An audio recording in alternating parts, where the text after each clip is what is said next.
Bonjour à tous, c'est Claire et bienvenue dans cette vidéo où je ne vais pas parler des jeux que j'aime, mais des jeux qui me font rêver.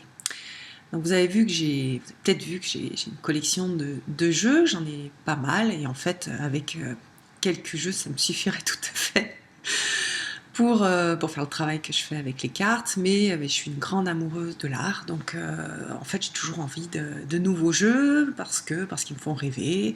Et puis bon, il y a certainement un côté un peu obsessionnel dans le fait d'avoir des jeux. On va dire c'est un peu ma cigarette à moi. Voilà, je fume pas, mais je collectionne les jeux.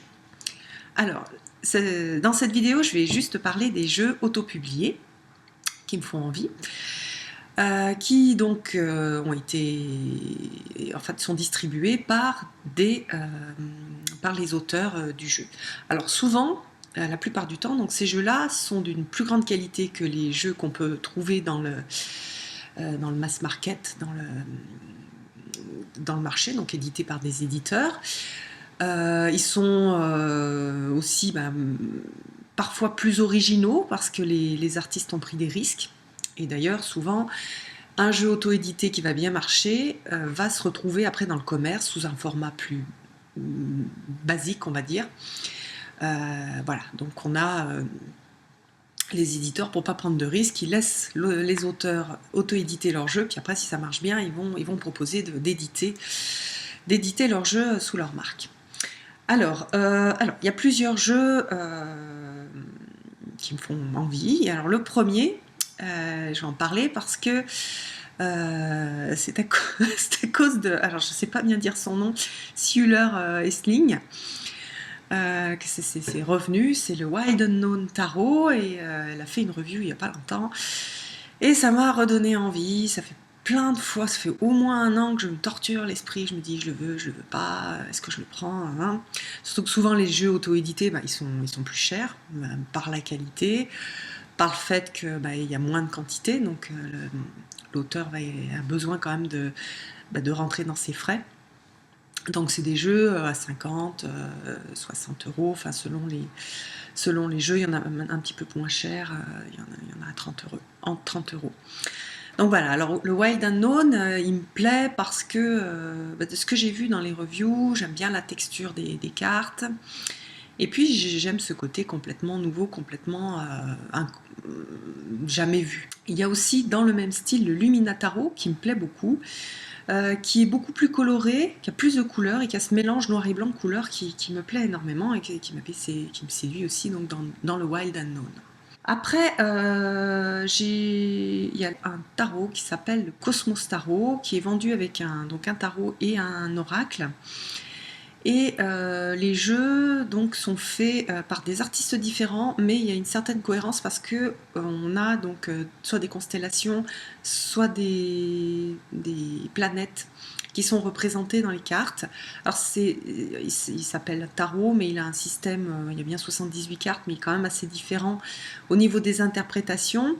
J'aime bien ce côté, ce lien avec le ciel, avec les planètes, avec les constellations, avec les signes du zodiaque. Je trouve ça super sympa. La qualité a l'air très très bonne, ce que j'ai vu. Et puis donc on a la constellation au-dessus du dessin qui va briller, qui est faite en doré. Donc ça c'est le troisième. Après il y a un petit tarot qui s'appelle le Hesicos Tarot, qui est tout mignon, dont j'adore les couleurs. Et qui me fait aussi bien envie. J'aime le côté un peu... Il me fait penser un peu au Hanaka, mais avec un côté plus féerique, moins terre-à-terre. Et il est mignon, les petits personnages sont sympas. Il se passe pas mal de choses dans les cartes, donc il est très vivant. Et puis c'est un tarot qui est facile, qui va être facile à lire. Celui-là aussi me donne bien envie. Après, il y a le normand que Hanaka est en train de faire. Donc moi j'ai son tarot et j'ai vu les premières cartes qu'elle a faites pour le normand et j'adore son style, j'aime bien son côté. Elle a quelque chose dans ses illustrations bon, c'est très lumineux, enfin c'est lumineux, il y a beaucoup de couleurs et c'est très ancré. Je trouve que les illustrations, elles donnent elles sont très très bonnes pour ancrer. D'ailleurs, j'utilise souvent le tarot pour des gens qui sont complètement... il y a des gens qui sont très rêveurs, qui ont beaucoup besoin d'ancrage, qui ont besoin de revenir à la réalité. Et j'utilise ce tarot-là parce que il est bien adapté pour rentrer, refaire des racines, se reconnecter en fait au monde réel, au monde matériel, sans être dur. Et donc je l'aime beaucoup. Et j'ai vraiment envie de voir. D'abord, toutes les semaines, j'attends avec impatience la nouvelle carte. Et puis j'ai très envie qu'il sorte et puis de pouvoir l'acheter. Après, donc, c'est pas un tarot, c'est un keeper. Donc je ne sais plus si je vous ai montré, j'ai le keeper mystique. Je tire un petit peu les cartes avec le keeper. C'est un peu le même système que le normand.